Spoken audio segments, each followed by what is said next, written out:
Hi friends, मैं Rohitas Kumar BHR शिक्षा में आपका स्वागत करता हूं। आज हम पढ़ेंगे मोहम्मद गौरी से संबंधित।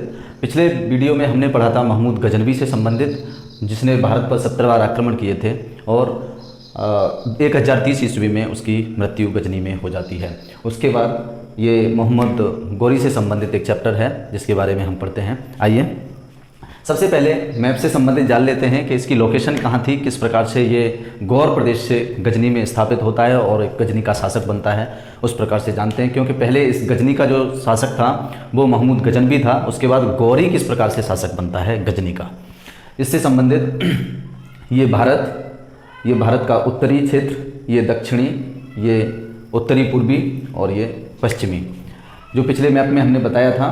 यह पार्ट जो है पाकिस्तान का क्षेत्र है। भारत के उत्तरी और पश्चिमी क्षेत्र में पाकिस्तान और पाकिस्तान के उत्तरी और पश्चिमी क्षेत्र में अफगानिस्तान। इस प्रकार गजनी से लगभग 200 से 250 किलोमीटर की दूरी पर उत्तर में गौर प्रदेश पड़ता था, जो गजनी साम्राज्य के अंतर्गत था। ये गजनी 1030 में जैसे महमूद गजनवी की मृत्यु हो जाती है, उसके बाद महमूद गजनवी के काफ़ी वंशज आते हैं। धीरे धीरे वो इतने मजबूत नहीं होते जितना महमूद गजनवी था, जिसने अपने साम्राज्य को बढ़ाया था और अति धनवान बनाया था।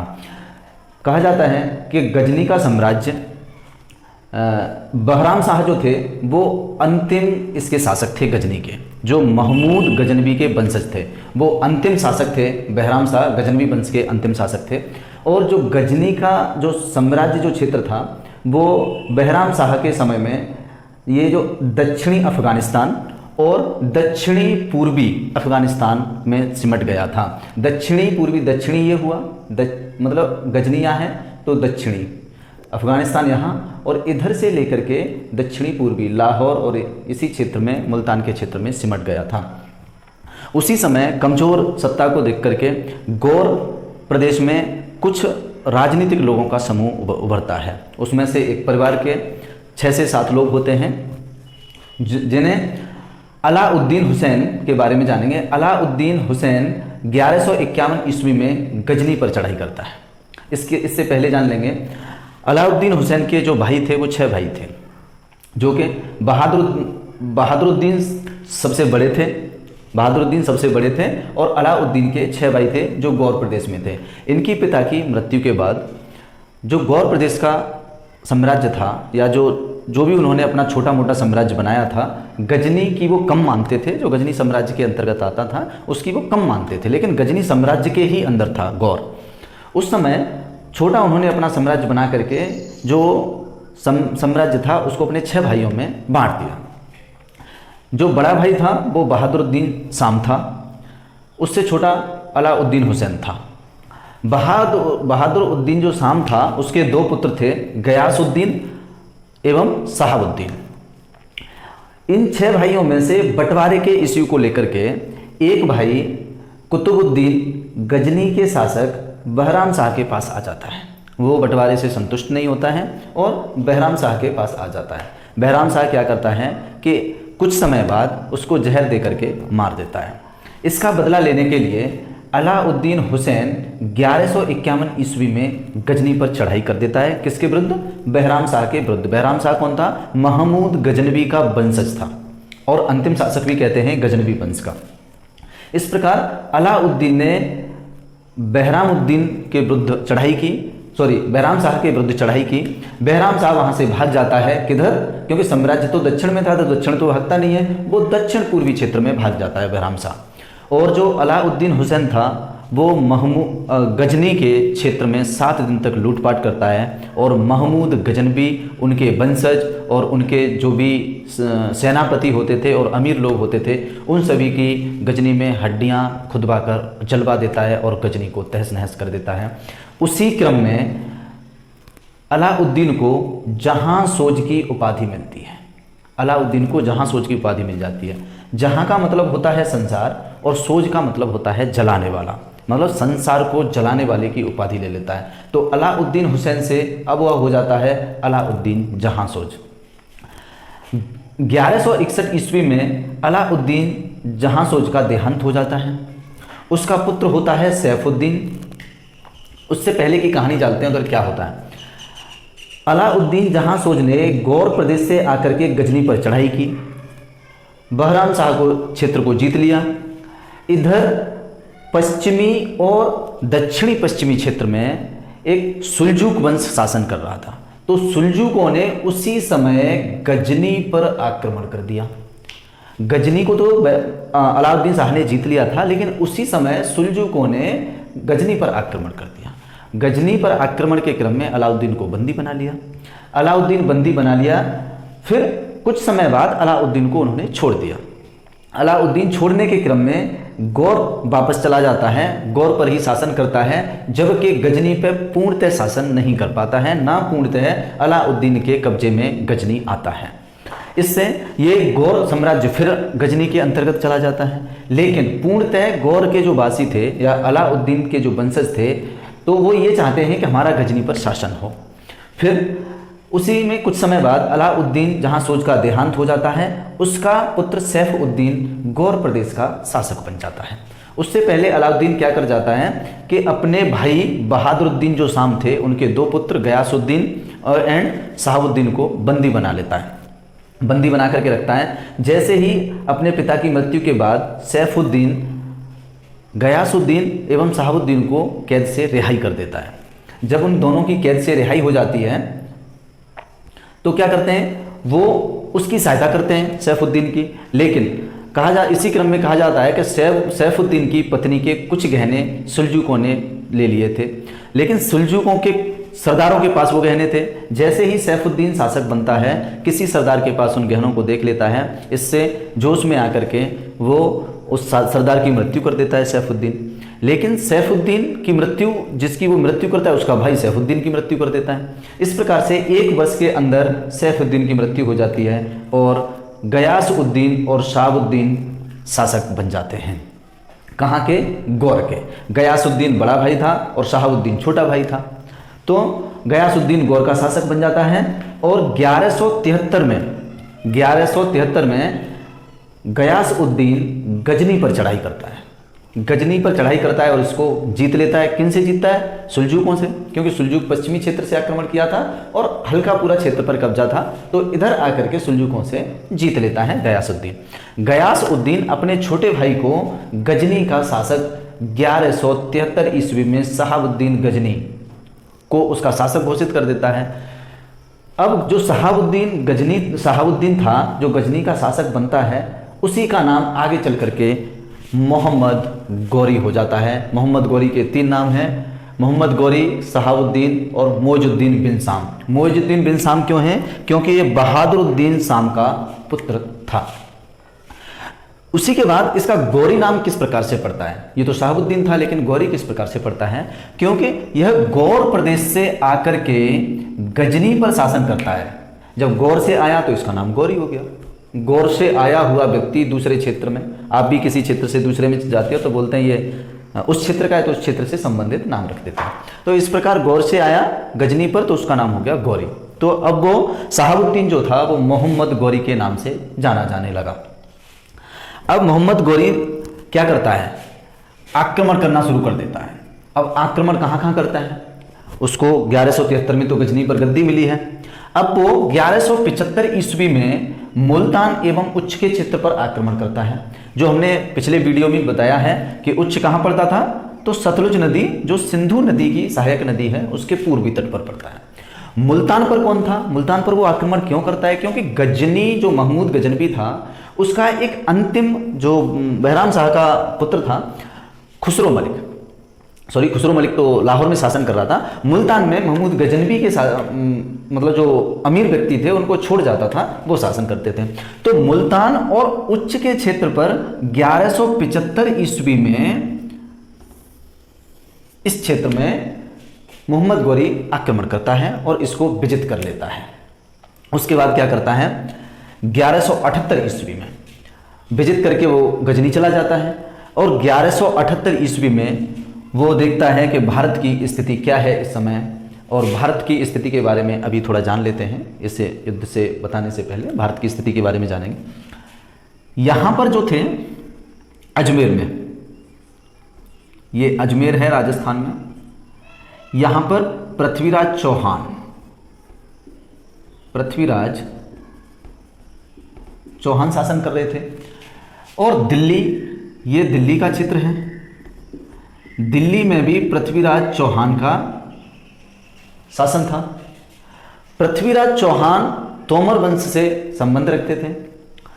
पृथ्वीराज जो दिल्ली थी वो तोमर वंश ने बसाई थी, तोमर वंश द्वारा बसाया हुआ शहर था दिल्ली। अब वो तोमर वंश से संबंध रखने के कारण दिल्ली और अजमेर दोनों पर उस समय पृथ्वीराज शासन कर रहे थे। और कन्नौज में उस समय, ये उत्तर प्रदेश में कन्नौज पड़ता है, उस समय राजा जयचंद,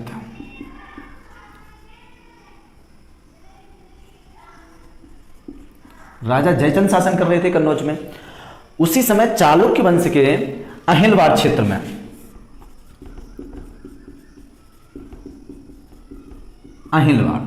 अहिलवाड़ क्षेत्र में चालुक्यों का शासन था। अहिलवाड़ के राजा की मृत्यु हो जाती है और उस समय जो उनका पुत्र होता है भीमदेव सेकंड, जिन्हें मूलराज के भी नाम से जाना जाता है, वो अल्प वयस्क होता है, लगभग 10-11 वर्ष की आयु होती है। और उनकी माता होती है नायिका देवी। तो इस स्थिति का फायदा उठाने के लिए कि गुजरात में अहिलवाड़ क्षेत्र में इस समय राजा की मृत्यु हुई है और एक अल्पवयस्क बच्चा को शासक बनाया गया है और वो अपनी माता के देखरेख में शासन चला रहा है। जो नारी शासिका है तो उसने एक कमजोर शासक समझ करके और 1178 ईस्वी में अहिलवाड़ पर आक्रमण किया मोहम्मद गौरी ने। तो ये जानकारी हमें कहाँ से मिलती है? इसकी जानकारी हमें वीर सावरकर की एक पुस्तक है, भारतीय इतिहास के 6 स्वर्णिम पृष्ठ करके। इसकी जानकारी जो रानी नायिका देवी के बारे में जो जानकारी मिलती है वो वीर सावर की पुस्तक भारतीय इतिहास के 6 स्वर्णिम पृष्ठ करके है, उससे मिलती है। तो उसने कमजोर समझ करके अहिलवाड़ पर 1178 ईस्वी में आक्रमण किया, जिसमें कहा जाता है कि नायिका देवी ने खुद नेतृत्व किया था और खुद भीम सेकंड को, जिन्हें मूलराज के नाम से जाना जाता है, पीठ पर बांध करके सेना के क्षेत्र में आकर के उन्होंने नेतृत्व किया और लड़ाई भी की और मोहम्मद गौरी को बंदी बना लिया था। कहा जाता है कुछ समय बाद इसने छोड़ दिया था। अब आगे आते हैं, उसने फिर उसके बाद आक्रमण क्या किया। यहाँ से वो चला जाता है हार करके और वो युद्ध की तैयारी करने लगता है। कहाँ के लिए? भटिंडा क्षेत्र में। यहाँ पर भटिंडा है, जिसको हम तबर हिंद के नाम से भी जानते हैं, तबर हिंद, भटिंडा क्षेत्र पर। फिर मोहम्मद जो गौरी है वो भटिंडा क्षेत्र पर आक्रमण करता है। यहाँ से आकर के गजनी से आकर के भटिंडा क्षेत्र पर आक्रमण करता है कि मैं इस क्षेत्र को जीत लूंगा, मजबूत करूंगा। तो भटिंडा क्षेत्र तक उस समय पृथ्वीराज चौहान की सीमाएं थी। यहाँ पर सीमांत क्षेत्र थे पृथ्वीराज चौहान के, यहाँ पर सीमाएं थी। यहाँ क्या करता है वो 1191 ईस्वी में तबर हिंद पर चढ़ाई करता है और दृढ़ किले को जीत लेता है। यहाँ पर दृढ़ किला होता है और वो दृढ़ किले को 1191 में दृढ़ किले पर चढ़ाई करता है और उस पर अपना कब्जा कर लेता है।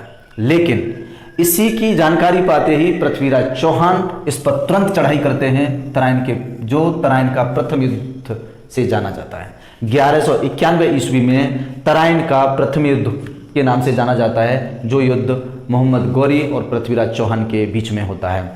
तो अब तराइन कहाँ है? तराइन की लोकेशन को थोड़ा देखते हैं। आपने दिल्ली देखी होगी, दिल्ली ये है और इस दिल्ली से हरियाणा की तरफ ये करनाल पड़ता है। करनाल के क्षेत्र में ही तराइन है। जो मोहम्मद गौरी और पृथ्वीराज चौहान के बीच में जो युद्ध हुआ था वो 1191 ईस्वी में प्रथम तराइन युद्ध यहाँ हुआ था, करनाल के पास में, जो प्रथम तराइन युद्ध के नाम से जाना जाता है, जिसमें मोहम्मद गौरी की पराजय हुई।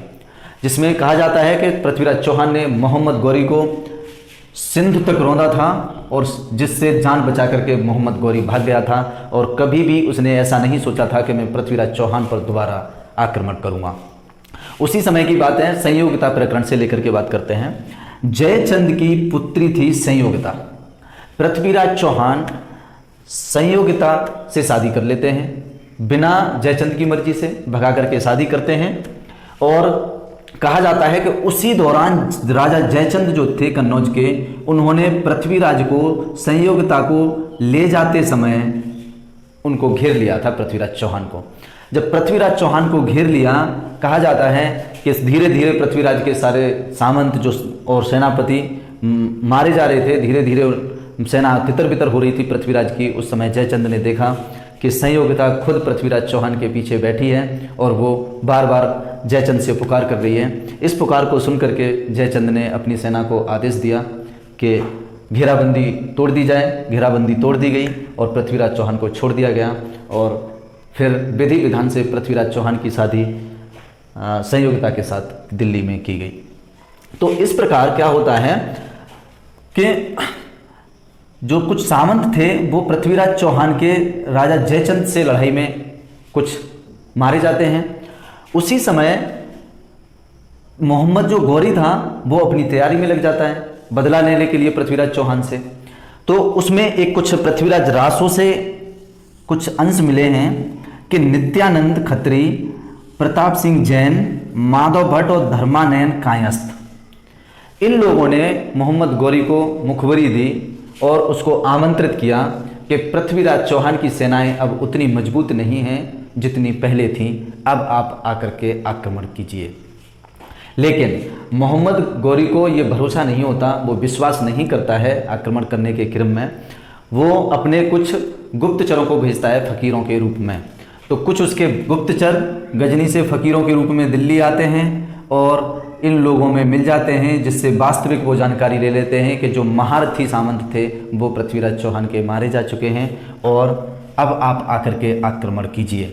तो इस प्रकार से 1192 ईस्वी में तराइन का पृथ्वीराज चौहान के विरुद्ध तराइन में द्वितीय युद्ध के लिए आक्रमण करता है। वो किसके वजह से करता है और किसके मजबूती के साथ करता है? तो वो उसके दो सेनापति थे, कुतुबुद्दीन ऐबक और बख्तियार खिलजी। उसको दो सेनापति उसने तैयार किए उधर, जो ट्रेंड किए, और वो दोनों ट्रेंड सेनापति थे, कुतुबुद्दीन ऐबक और बख्तियार खिलजी। इनके बल पर वो दोबारा से 1192 ईस्वी में पृथ्वीराज चौहान पर आक्रमण करता है, जो तराइन के द्वितीय युद्ध के नाम से जाना जाता है, जिसमें पृथ्वीराज चौहान की पराजय हो जाती है। कहा जाता है कि पृथ्वीराज चौहान को मोहम्मद गौरी बंदी बना लेता है और कुछ समय बाद उनको अजमेर के शासन के लिए छोड़ देता है। अजमेर के शासक के रूप में पृथ्वीराज चौहान शासन करते हैं और कहा जाता है कि पृथ्वीराज चौहान ने उनके मोहम्मद गौरी के लिए षड्यंत्र रचा था। उस षड्यंत्र के क्रम में ये मृत्युदंड पृथ्वीराज चौहान को देता है, मृत्यु कर देता है। अब दोनों जो तराइन के युद्ध हैं उसके बारे में जानकारी कहाँ से मिलती है? दोनों जो 1191 का प्रथम तराइन युद्ध और 1192 का द्वितीय तराइन युद्ध, इसकी जानकारी मिनहाज उस सिराज से मिलती है। मिनहाज उस सिराज से क्वेश्चन आ जाता है कि तराइन युद्ध के बारे में जानकारी कहाँ से मिलती है? तो वो जानकारी मिनहाज उस सिराज से मिलती है। अब मोहम्मद गौरी ने 1192 में दिल्ली को जीत लिया, अजमेर को जीत लिया, जो दिल्ली ये है और अजमेर ये है, इसको जीत लिया। वो क्या करता था कि उसका जो वफादार जो उसका सेनापति था उसको दिल्ली पर छोड़ गया, जो विजित उसका जो क्षेत्र था उस पर छोड़ गया और गजनी के लिए वापस चला गया। गजनी के लिए वापस चला जाता है। इसी क्रम में कुतुबुद्दीन ऐबक विजित क्षेत्र का शासक बन जाता है, इस क्षेत्र पर शासक के रूप में रहता है भारत में। लेकिन 1194 ईस्वी में वो कन्नौज पर जीतने के लिए आता है। कन्नौज पर जीतने के लिए 1194 ईस्वी में आता है। तो वो कन्नौज पर चढ़ाई क्यों करता है? राजा जयचंद के विरुद्ध वो क्यों लड़ाई लड़ना चाहता था? क्योंकि उसे ये पता था कि मैंने जो दिल्ली का क्षेत्र जीता है और अजमेर का क्षेत्र जो मैंने जीता है वो सुरक्षित नहीं है, क्योंकि कन्नौज का प्रतापी शासक राजा जयचंद जब तक है। इस प्रकार से वो इसको इस विजित क्षेत्र को सुरक्षित न समझ करके राजा जयचंद पर 1194 ईस्वी में चंदावर में युद्ध होता है। राजा जयचंद के विरुद्ध में युद्ध होता है, जो चंदावर के युद्ध के नाम से जाना जाता है 1194 ईस्वी में। चंदावर कहाँ पड़ता है? चंदावर की बात करें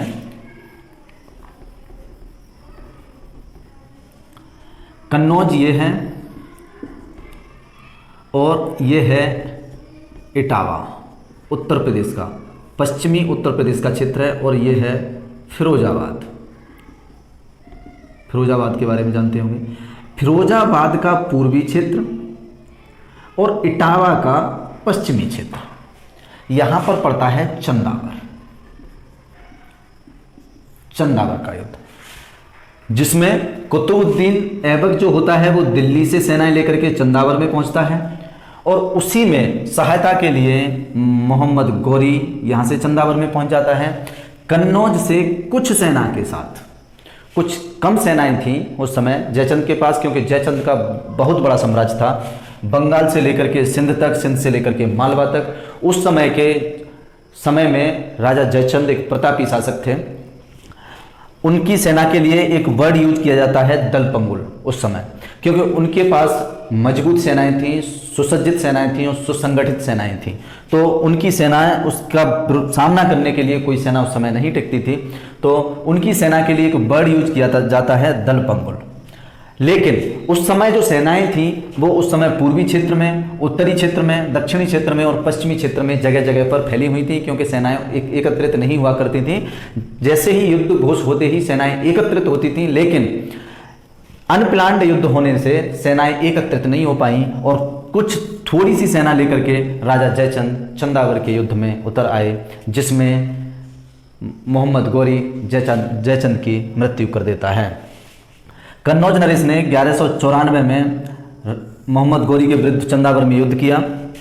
इस प्रकार तराइन एवं चंदावर की लड़ाई ने भारत में तुर्क शासन की नींव डाल दी, क्योंकि उसने तराइन के युद्ध को जीत करके दिल्ली पर कब्जा कर लिया और जयचंद को हरा करके उसने ये सिद्ध कर दिया कि अब कोई सेना नहीं है जो अब हमें हरा पाएगी, और उसने इस प्रकार से यहाँ पर कब्जा कर लिया और मुस्लिम साम्राज्य की भारत में नींव डाल दी। इसी क्रम में मोहम्मद गौरी को वास्तविक संस्थापक भी कहा जाता है। आगे पढ़ते हैं। इसके दो सेनापति थे, कुतुबुद्दीन ऐबक और बख्तियार खिलजी। अब कुतुबुद्दीन ऐबक को तो उसने दिल्ली के क्षेत्र में छोड़ दिया, लेकिन बख्तियार खिलजी कहाँ गया? ये तो वापस अपना गजनी चला जाता था। बख्तियार खिलजी कहाँ चला गया? कुतुबुद्दीन ऐबक दिल्ली में था तो बख्तियार खिलजी पूर्वी क्षेत्र की ओर बढ़ने लगा। पूर्वी क्षेत्र कहाँ पड़ता है? यहाँ से बिहार की ओर, बिहार से पश्चिमी बंगाल की ओर। लेकिन उस समय पश्चिमी बंगाल नहीं था, उस समय पूरा बंगाल था। तो बख्तियार खिलजी क्या करता है? यहाँ पर नालंदा विश्वविद्यालय पड़ता है, नालंदा विश्वविद्यालय। नालंदा विश्वविद्यालय के बारे में कहा जाता है कि ये जो राजगिरी है उस समय विश्व का द्वितीय विश्वविद्यालय माना जाता है। नालंदा विश्वविद्यालय प्राचीन भारत के इतिहास में विश्व का द्वितीय विश्वविद्यालय था। तो इसको ध्वस्त करता हुआ विक्रमशिला विश्वविद्यालय जो था उसको ध्वस्त करता हुआ और बंगाल पर आक्रमण करता है, जहां पर लक्ष्मण सेन शासन कर रहे होते हैं और बख्तियार खिलजी से बिना युद्ध किए लक्ष्मण सेन छोड़ करके भाग जाता है और बंगाल तक बख्तियार खिलजी का शासन हो जाता है। नालंदा विश्वविद्यालय कहाँ पर है? पटना के पास में है, राजगिरी में। और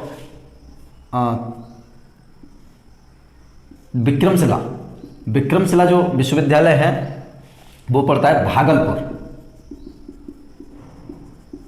भागलपुर के क्षेत्र में।